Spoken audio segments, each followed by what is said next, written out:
পাহাড়ি সরু রাস্তা বেয়ে গাড়িটা চলছিল নিজের গতিতে। অন্ধকারে হারিয়ে যাওয়া খাদের পাশ দিয়ে সরু পাহাড়ি রাস্তা।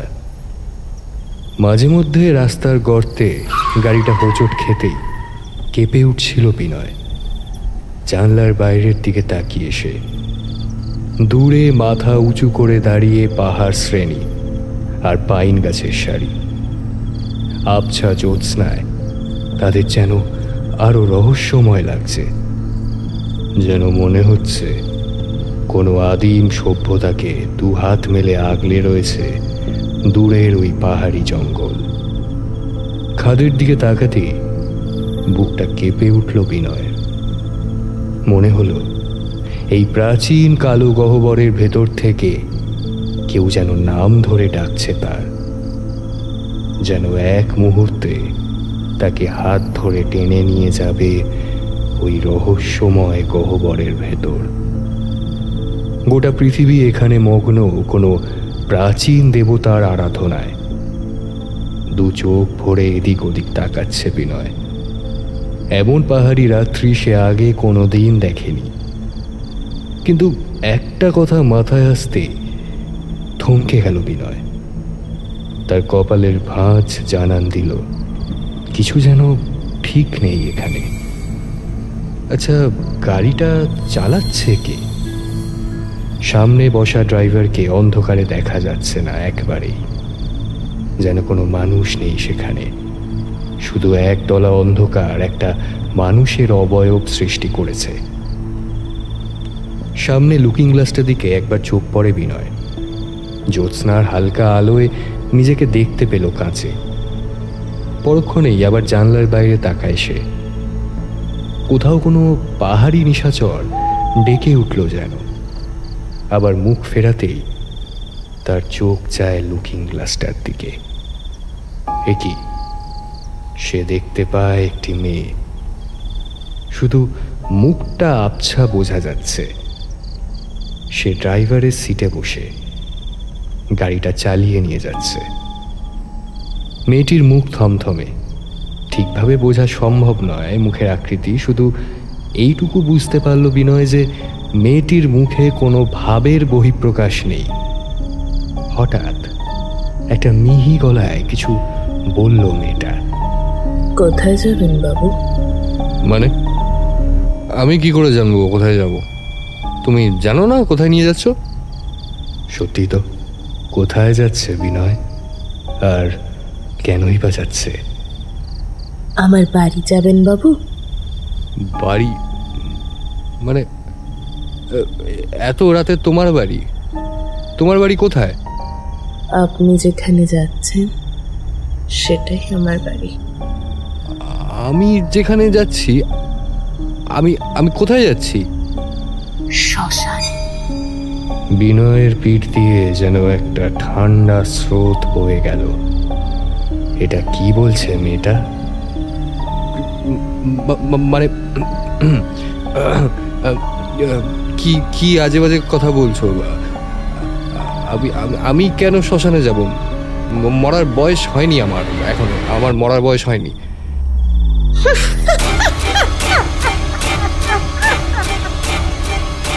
তাই একবার আয়নায় দেখুন। চোখের দৃষ্টিটা আবার সেই লুকিং গ্লাসের ওপর ফেলল বিনয়। আর তারপর যা দেখল তাতে নিজের দু গালে হাত উঠে এলো বিনয়ের। আয়নায় সে দেখল চামড়া কুঁচকে গেছে তার। মুখটা একেবারে তার নিজের নয়, যেন হঠাৎ করে 40-50 বছর পার হয়ে গেছে। দাঁত নেই বললেই চলে। মাথার উপর শুধু কয়েকটা সাদা চুল। এ কাকে দেখছে বিনয়? এটা তো সে নয়। চিৎকার করে ওঠে বিনয়, না না না না না, এটা কে?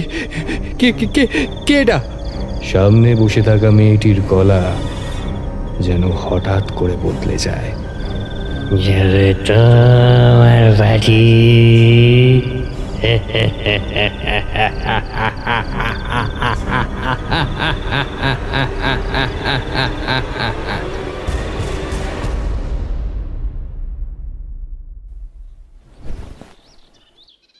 ধরফর করে বিছানায় উঠে বসল বিনয়।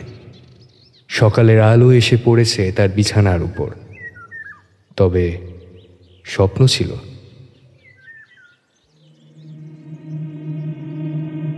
অথেন্টিক শ্যাডোজ অফ কলিকাতার আজকের নিবেদন মৃত্যু ডাকে শৈল শহর। একসাথে ভয় পাওয়ার জন্য এখনই সাবস্ক্রাইব করুন আমাদের ইউটিউব চ্যানেলটি। আমাদের জীবনে ঘটে চলা সব প্রমোশনে কি শুভ হয়? আচ্ছা, ধরে নিন আপনি হঠাৎ করেই প্রমোশন পেলেন এবং বদলি হয়ে গেলেন এমন এক রাজ্যে, যে রাজ্যটা আপনার স্বপ্নে আসতো ছোটবেলা থেকে, যেখানে আপনি যেতে চাইতেন।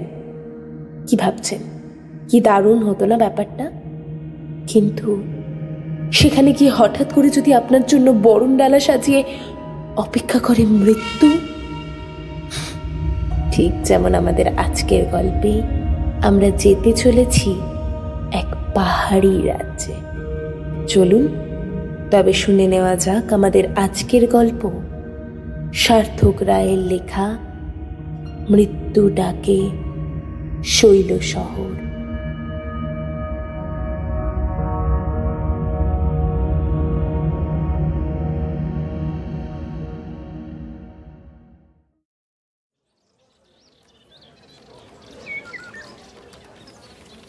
সকাল থেকেই আকাশের মুখটা ভার ভার। বৃষ্টি হবে হয়তো বেলার দিকে। বিনয় অফিসে বসে নিজের কাজ করে চলেছে। এখন মাঝে মধ্যেই বেশ ব্যস্ত হয়ে পড়ে সে। 12 বছর ধরে এখানে দক্ষ হাতে কাজ করার ফলে অফিসের বস তার ওপর নিশ্চিন্তে কাজের দায়িত্ব দিতে পারেন। কিন্তু বেশ কিছু বছর হয়ে গেছে কোনো বদলি ঘটেনি। সেই নিয়ে অবশ্য মাঝে মধ্যে ওর মন খারাপ হয় ঠিকই, কিন্তু সয়ে গেছে আস্তে আস্তে। ফাইল ঘাঁটতে ঘাঁটতে কি যেন ভাবছিল বিনয়। ঠিক তখনই রামু এসে বলল, স্যার আসবো? হ্যাঁ এসো। বলছিলেন কি, ওই ম্যানেজার বাবু আপনাকে একবার তার রুমে যেতে বললেন। তাই? আচ্ছা ঠিক আছে, ওনাকে বলো আমি এই 5 মিনিটের মধ্যেই আসছি।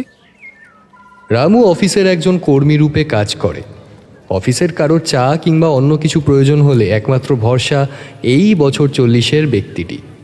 বেশ কয়েক বছর ধরে ও এই অফিসে রয়েছে, ফলে প্রায় সবার সাথেই ভালো সম্পর্ক। সে চলে যাওয়ার পরই বিনয় কিছুক্ষণের মধ্যেই হাজির হলো ম্যানেজার অধিরূপ সরকারের রুমে। বিনয়ের অপেক্ষাতেই হয়তো তিনি বসেছিলেন, তাই তাকে দেখা মাত্রই একটু হেসে বলে উঠলেন, আরে বিনয়, এসো এসো। হ্যাঁ স্যার বলে বিনয় ঘরে প্রবেশ করল। ম্যানেজার অধিরূপ সরকারের মুখোমুখি চেয়ারটায় বসতেই তিনি তারপর বললেন, বসো, তোমার সাথে বেশ কিছু কথা আছে। হ্যাঁ স্যার বলুন। খুব গুরুত্বপূর্ণ কিছু?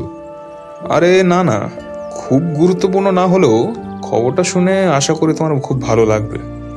আমার ভালো লাগবে? কি এমন খবর যে আমার ভালো লাগবে?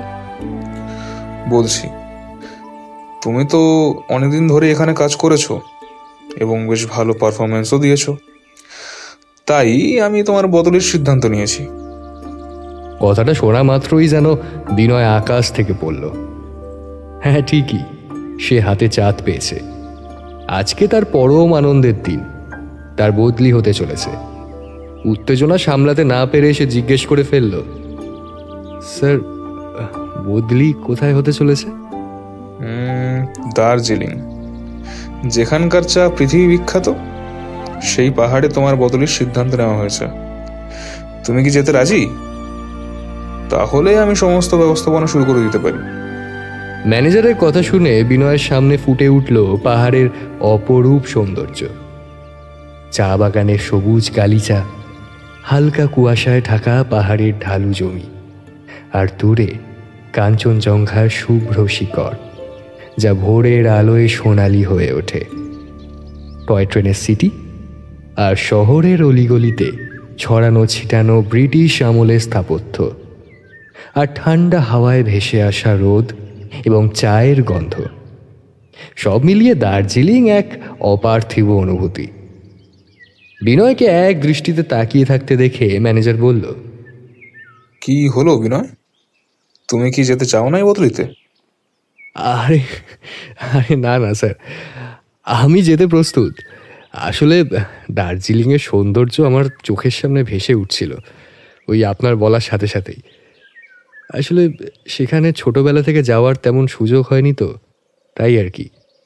ও আচ্ছা আচ্ছা, তাই বলো। তা বেশ তো, এবারে ঘোরা এবং কাজ দুই করতে পারবে।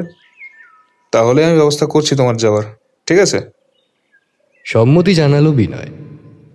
কিন্তু আদেও কি শেষ পর্যন্ত ওর এই বদলির আনন্দটা থাকবে? কে বলতে পারে? শৈল শহরে কোনো বিপদ অপেক্ষা করছে না তো ওর জন্য?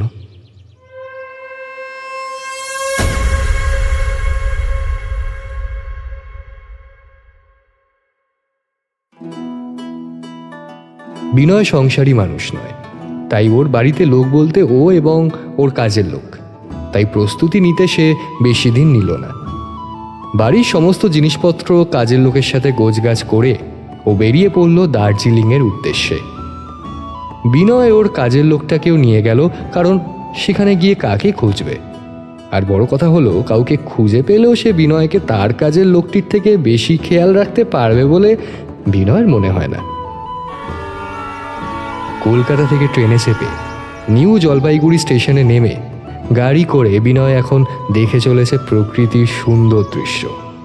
শিলিগুড়ি থেকে দার্জিলিংয়ের পথে যাত্রা শুরু হতেই বদলে যেতে লাগলো প্রকৃতি। শহরের কোলাহল ধীরে ধীরে পেছনে পড়ে গেল, আর সামনে খুলে গেল সবুজের এক অপার রাজ্য। পাহাড়ি আঁকাবাঁকা পথ যেন এক একটা রহস্যময় মোড়, যেখানে প্রতিটা বাঁকে লুকিয়ে আছে এক টুকরো গল্প। চা বাগান ছুঁয়ে ছুঁয়ে চলা পাহাড়ি রাস্তা, সেখানে রোদ আর কুয়াশা খেলা করে ছায়ার মতন। কখনো দূর থেকে দেখা যায় খেলনার মতন টয় ট্রেন পাহাড় বেয়ে ধীরে ধীরে এগিয়ে আসছে, আবার কখনো ঘন সবুজে ঢাকা কোনো ঝর্ণা পাশ দিয়ে চুপি চুপি বয়ে যাচ্ছে। গাড়ির জানলার কাঁচে ধাক্কা খায় ঠান্ডা বাতাস।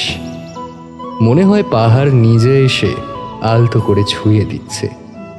সত্যি পাহাড় কতটা মনকে ভালো করে দেয়, তাই না? বিনয় মনে মনে ভাবতে লাগলো, বেশ ভালোই দিনগুলো এখানে কাটবে বলে মনে হচ্ছে। বিনয়দের পৌঁছাতে পৌঁছাতে সন্ধে হয়ে গেল। পাহাড়ে বেশ তাড়াতাড়ি সন্ধে নেমে যায়, বিনয় সেটা জানে। গাড়ি থেকে নেমেই সে ড্রাইভারকে জিজ্ঞাসা করলো, এখানে কি আমার থাকার ব্যবস্থা করা হয়েছে? মানে এখান থেকে আমার অফিস কত দূর? ড্রাইভার ঈষৎ কেশে জবাব দিল, यहाँ से 5 मिनट का रास्ता बाबू, आपको ज्यादा समय नहीं लगेगा। বিনয় বুঝলো ড্রাইভারটা হিন্দিতে কথা বললেও বাংলা কথা বোঝে, তাই সে বলল, আচ্ছা তাহলে তো ঠিক আছে। তুমি বরং এক কাজ করো, ওই গাড়িতে যে ব্যাগগুলো আছে সেগুলো বাড়ির ভেতর নিয়ে যাওয়ার ব্যবস্থা করো, ঠিক আছে? अच्छा बाबूजी। কাজের লোক এবং ড্রাইভারটি বাড়ির ভেতর সমস্ত ব্যাগপত্র নিয়ে যেতে লাগলো। ততক্ষণে বিনয় বাড়িটাকে ভালো মতন পর্যবেক্ষণ করে নিতে থাকলো। বাড়িটা বেশ ভালো, কাঠের দোতলা বাড়ি। বাড়ির পেছন দিক থেকে পাহাড় নিচে নেমে গেছে এবং সেদিক থেকে নাকি শুভ্র ধবল কাঞ্চনজঙ্ঘাকে দেখা যায়। আর বাড়ি থেকে সামনে একটা রাস্তা উপরের দিকে চলে গেছে এবং সেখানে কি একটা যেন রয়েছে মনে হচ্ছে। সন্ধে হয়ে গেছে বলে বিনয় ভালোভাবে দেখে উঠতে পারল না। বিনয় এক মনে যে রাস্তাটা উপরের দিকে চলে গেছে সেই দিকে তাকিয়ে ভাবছিল, সেই সময় ড্রাইভার এসে বলল, बाबू साहब सामान घर पे रख दिया, अब हम आते हैं। আচ্ছা বেশ ঠিক আছে, যাও। ড্রাইভার যাওয়ার জন্য পা বাড়িয়েছিল, ঠিক তখন বিনয় জিজ্ঞাসা করলো, আচ্ছা তোমার নাম কি? रघुवीर सिंह बाबू। আচ্ছা রঘুবীর, ওই বাড়ির সামনে দিয়ে ওই রাস্তাটা উপরের দিকে কোথায় গেছে? বিনয় দেখলো কথাটা শোনা মাত্র রঘুবীরের মুখটা কেমন ফ্যাকাশে হয়ে গেল। রঘুবীর ঈষৎ ভয় বলল, उस रास्ते के बारे में मुझे नहीं पूछिएगा बाबूजी। কেন, কি আছে ওইদিকে? मैं नहीं बोल सकता बाबू। তুমি বলবে হ্যাঁ কি না? অগত্যা বিনয়ের জোর জবরদস্তিতে মুখ খুলল রঘুবীর। उस तरफ एक चर्च और कब्रिस्तान है। कुछ साल आगे कुछ लोग गए थे उस ओर, परंतु लौट कर नहीं आए। किसी को नहीं पता उन लोगों का क्या हुआ। और सिर्फ यही नहीं, एक चर्च बेल भी है वहां पे। लास्ट घंटा बजा था जब वो लोग उस ओर गए थे। তাই বুঝি? আচ্ছা বেশ, তুমি এখন যাও। যাওয়ার আগে রঘুবীর বিনয়কে আরো বলে গেল, बाबू, आप रात को उस ओर नहीं जाना। वो जगह अच्छा नहीं है। वो चर्च बेल मौत का घंटा है। जब बजता है तब मौत आता है। ড্রাইভার রঘুবীরের কথাগুলো বিনয়কে বেশ ভাবিয়ে তুলল। সত্যিই কি ওখানে অতিলৌকিক কিছু রয়েছে? কেনই বা ফিরে আসলো না ওই লোকগুলো? এরকমই ভাবতে ভাবতে ওর কাজের লোক সনাতন ওকে বলল, ঘরে চলুন দাদাবাবু, বাইরে বেশ ঠান্ডা, খাবার রয়েছে ঘরে। আজকে তো বেশ যাতায়াতের ধকল গেছে, তাই তাড়াতাড়ি খেয়ে শুয়ে পড়াটাই সব থেকে ভালো হবে। ঠিক আছে, তাই চলো। কিন্তু আচ্ছা সনাতন, তুমি কি ওই ড্রাইভারের কথাগুলো নিয়ে ভেবে দেখেছো? দাদাবাবু, পাহাড়ি জায়গা, নিশ্চয়ই কিছু হয়তো রয়েছে সেখানে। না হলে এই লোকগুলো সেখানে হারিয়ে গেল কেন বলুন তো? আর ওই ঘন্টা কেনই বা বাজে না সেই ঘটনার পর থেকে? একটা শীতল বাতাস ধেয়ে এলো পাহাড়ের ওপর থেকে। এমন শীতল বাতাস অনেকদিন পর অনুভব করল বিনয়। ওদের দুজনকে কাঁপিয়ে দিল ভেতর থেকে। বাতাসটা বয়ে যেতেই একটা অদ্ভুত অনুভূতি হলো বিনয়। কেউ যেন ওর কানে ফিস ফিসিয়ে বলে গেল, পাহাড় সব সময় যে আনন্দ দেয় তা নয়, সঙ্গীও চায় মাঝে মধ্যে।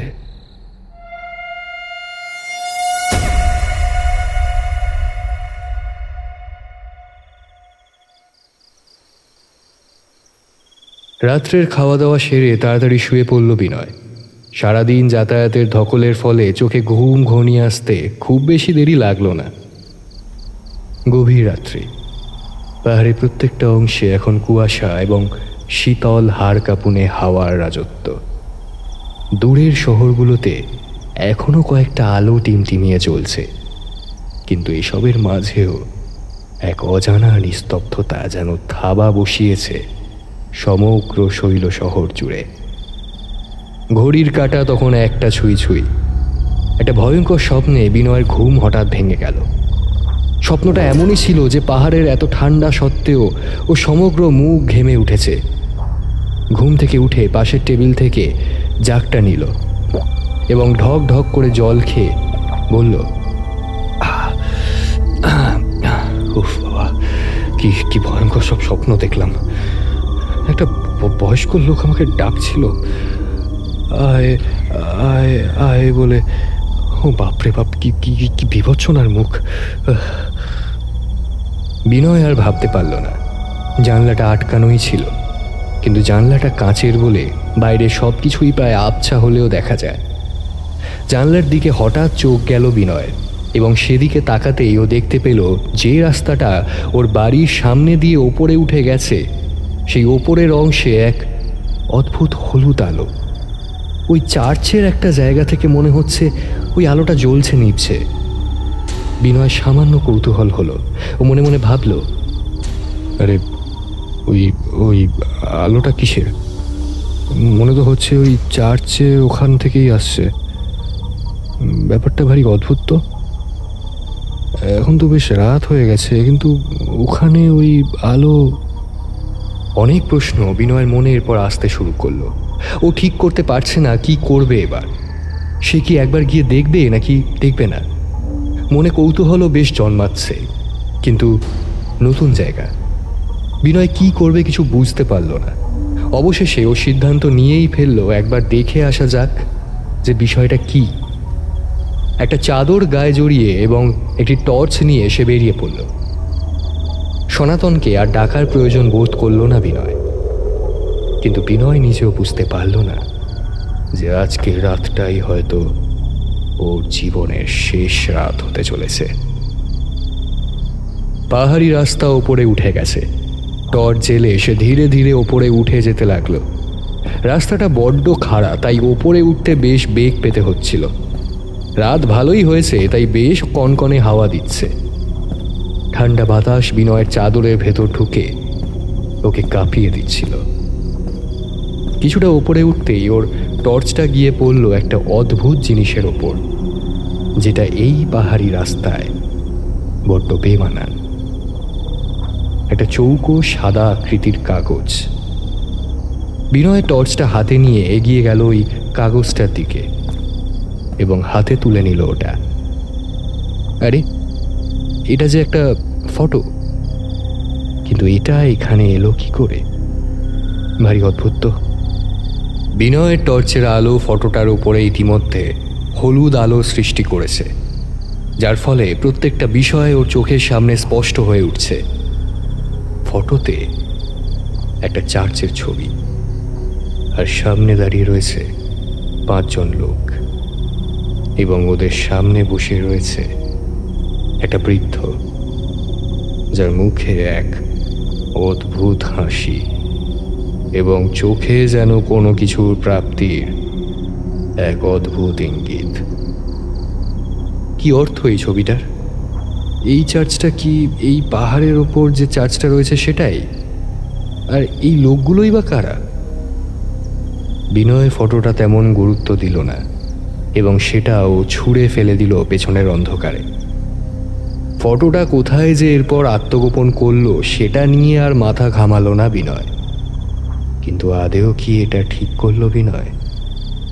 এই বিষয় নিয়ে অবহেলা করে নিজের কোনো বিপদ ডেকে আনলো না তো? পাহাড়ি জায়গা এবং একটা অদ্ভুত ফটোর রাস্তা এভাবে পড়ে থাকার এই ব্যাপারটা কি এতটাই স্বাভাবিক? হয়তো নয়, কারণ বিনয়ের চোখ না হলে এই বিষয়টা এইভাবে এড়িয়ে যেত না যে ওই ফটোটায় 5 জন লোকের মধ্যে কারোরই চোখ ছিল না।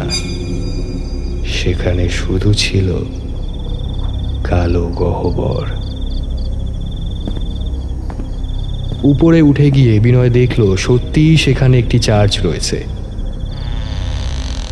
সে চার্চের গেট খুলতেই একটা অদ্ভুত ক্যাঁচ ক্যাঁচ শব্দ হয়ে উঠল। অনেকদিন ধরে গেটটি না খোলায় সেটি মরচে ধরে গেছে, তাই এমন অবস্থা। চার্চের ভেতর কেমন যেন একটা অদ্ভুত এবং অস্বস্তিকর পরিবেশ।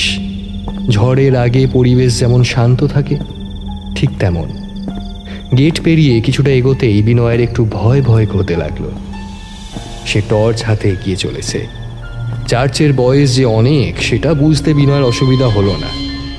দেওয়াল থেকে পলিশ তোড়া খসে খসে পড়েছে, আবার কোথাও বা গাছের শিকড় দেওয়াল ফাটিয়ে নিজেদের সাম্রাজ্য বিস্তার ঘটিয়েছে। সব মিলিয়ে প্রকৃতি যেন এক সাম্রাজ্য বিস্তার করেছে এই চার্চ জুড়ে। দিনের বেলা হয়তো এই দৃশ্যগুলো সুন্দর লাগলেও এই গভীর রাত্রে যেন চার্চটাকে গড়ে তুলেছে এক বিভীষিকা। টর্চ দিয়ে চার্চের ওপরের অংশগুলো নিচ থেকে পর্যবেক্ষণ করছিল বিনয়। ঠিক সেই সময় ওর চোখ গেল চার্চ বেলটার দিকে। শতাব্দীর ধুলো মোর্চেতে ঢেকে থাকা একটা পুরনো চার্চ বেল। টর্চের আলোয় বেশ বোঝা যাচ্ছে ওটার গায়ে লেগে থাকা তামাটে ছোপ মোর্চের আধিপত্য। কিন্তু কেন জানি না বিনয়ের মনে হলো বাতাস পেলেই হয়তো আবার তুলে উঠবে ওটা। কে বলতে পারে, তুলে ওঠা মাত্র হয়তো এমন এক শব্দের সৃষ্টি হবে যা সাক্ষী হয়ে রয়েছে অতীতের কোনো ভয়ঙ্কর ঘটনার। বিনয় এরপর প্রবেশ করলো চার্চের একটা ঘরে। ঘরটা অনেকদিন খোলা হয়নি, তাই দরজাটা খুলতেই বেশ কয়েকটা বাদুড় বেরিয়ে এলো। ঘরটার ভেতর কেমন যেন একটা গুমোট গন্ধ। মেঝেতে পুরু ধুলো স্তর। দেওয়ালে টর্চ ঘুরিয়ে ঘুরিয়ে সমগ্র ঘরটা দেখতে লাগলো বিনয়। হঠাৎ ওর টর্চের আলো এক জায়গায় এসে থেমে গেল। ক্রুশবিদ্ধ প্রভু জেসাসের মূর্তি। সামান্য এগিয়ে যেতেই তারপরও যা দেখল তাতে বিস্ফারিত হয়ে গেল ওর চোখ দুটো। জেসাসের মূর্তির ঠিক একটু ওপরেই একটা ফটো ফ্রেম। সেই ছবিতে 5 জন মানুষ সামনে দাঁড়িয়ে রয়েছে এবং এছাড়াও রয়েছে একটা বৃদ্ধ। আরে এইটা যে হুবহু মিলে যাচ্ছে বিনয়ের এখানে আসার আগের ওই রাস্তায় পড়ে থাকা ছবিটার সাথে, কিন্তু এটা কি করে হতে পারে? ছবিটা যতটা না বিনয়কে চমকে দিয়েছিল তার থেকেও বেশি অবাক করেছিল। কিন্তু সবে তো শুরু। ফটোটা দেখার পর বিনয়ের চোখ এরপর গেল জেসাসের মূর্তির দিকে। কিন্তু এটা কি হচ্ছে? কি দেখছে বিনয় এটা চোখের সামনে? ক্রুশবিদ্ধ জেসাসের মাথা থেকে রক্তের ধারা নেমে পড়ছে নিচে। এই ঘটনা প্রত্যক্ষ করে বিনয়ের মেরুদণ্ড বেয়ে যেন শীতল স্রোত নেমে গেল। হতভম্ব হয়ে বিনয় ঘরটা থেকে এবার বাইরে বেরোনোর জন্য দৌড় লাগালো। ও ছুটে চলেছে।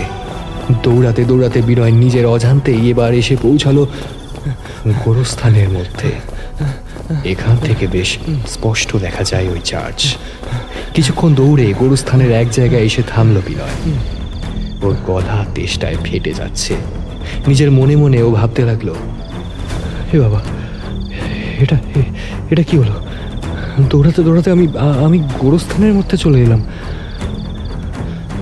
না না না না না, যাই হোক না কেন আমাকে এখান থেকে বেরোতেই হবে, যে করে হোক। এখানে এখানে কিছু একটা অতিলৌকিক বিষয় যে আছে, আমি তা বুঝতে পারছি।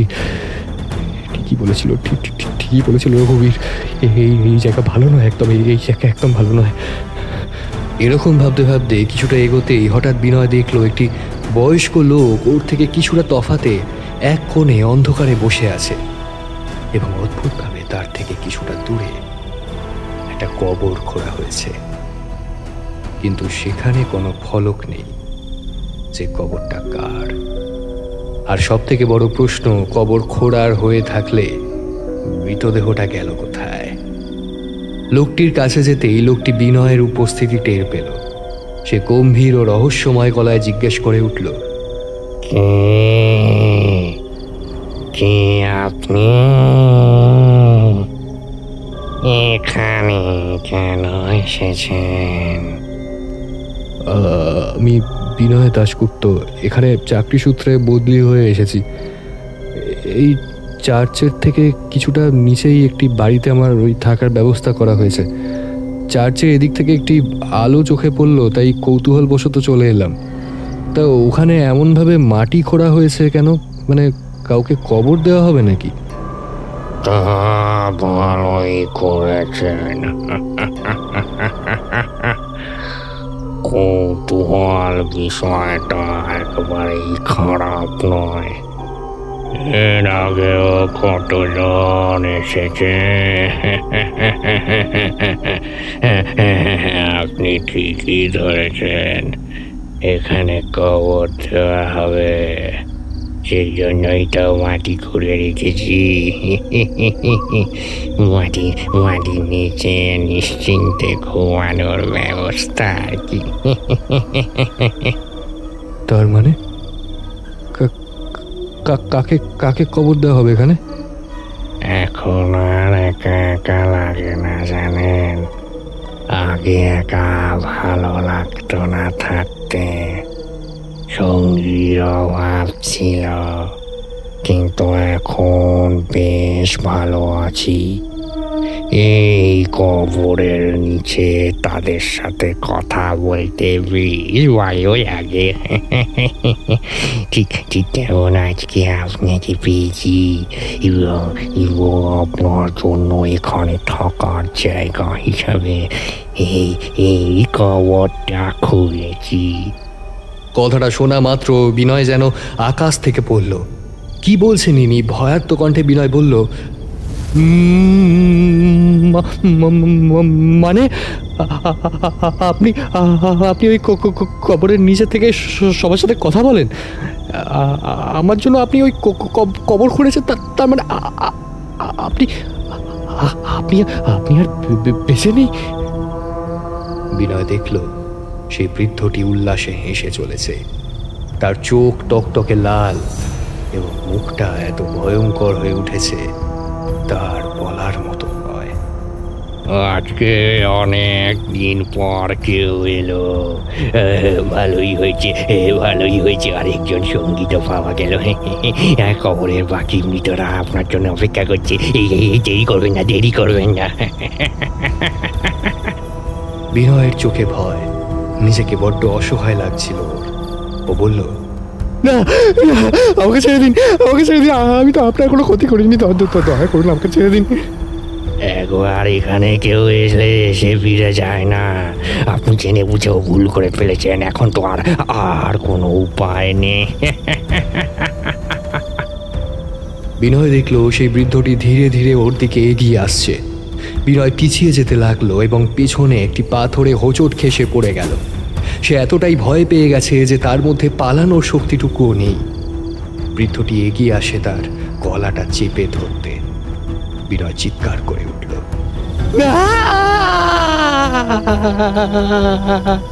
সেই বৃদ্ধটি তীব্র বেগে হাতের নখ দিয়ে বিনয়ের পেট খামছে ছিন্ন ভিন্ন করে দিল ওর শরীরটাকে। নৃশংস ঘটনার সাক্ষী হয়ে রইল চার্চের ঘুমন্ত বাকি মৃতরা। হয়তো এরপর ওরা নতুন সঙ্গী পেয়ে খুশি হবে। ঢং ঢং করে আবারও বহু বছর পর বেজে উঠল সেই চার্চ বেল। সমগ্র শৈল শহর জুড়ে ছড়িয়ে পড়ল চার্চ বেলের সেই ঘণ্টার ধ্বনি।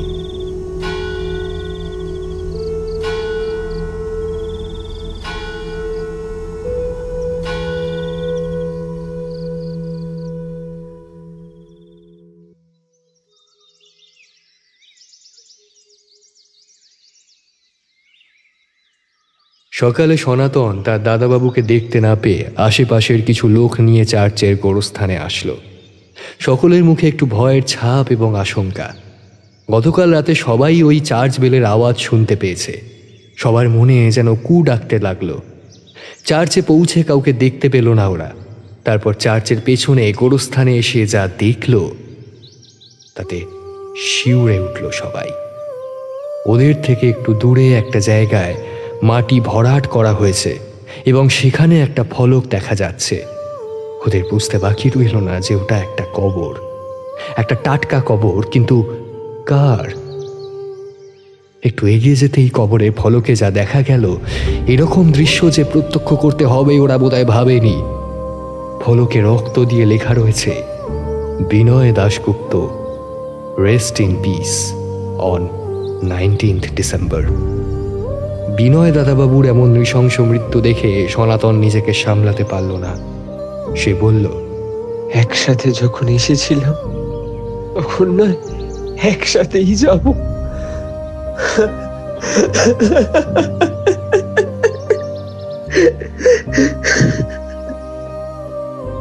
এবং এটা বলেই সে পাহাড় থেকে ঝাঁপ দিয়ে ফেলল। হয়তো আজকেই সেই বৃদ্ধ আবারও নতুন কবর খুঁড়বে, এবং সেটা কার জন্য আশা করি সকলে বুঝতেই পারছে। একসাথে দুটো মৃত্যুর সাক্ষী হয়ে রইল পাহাড় ঘেরা শৈল শহর। চাকরির বদলিও যে এইভাবে মৃত্যু ডেকে আনতে পারে দুটো মানুষের জীবনে, সেটা কি একবারের জন্য ভাবতে পেরেছিল ওরা দুজন? নিশ্চয়ই না। না হলে এইভাবে হয়তো বদলির আনন্দ চিরতরে মৃত্যুর কোলে ঢলে পড়ত না।